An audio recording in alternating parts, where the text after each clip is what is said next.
in the bio, you were the author with your brother, right?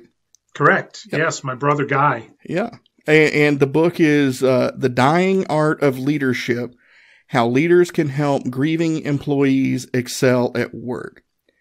Now, that's probably not a topic that a lot of leaders really consider, or even at this day and age are comfortable with approaching with most of their teammates, is this idea of grieving, right?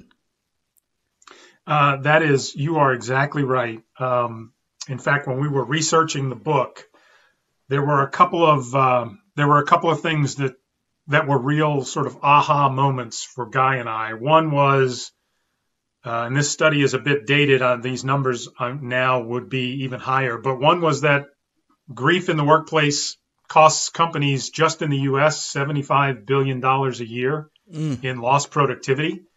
And that number is really dated. That was done in 2003.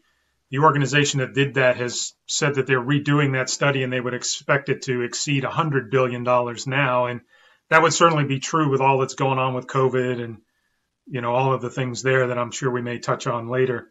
The other thing that jumped out at us was there is no other leadership resource out there really that deals with this topic.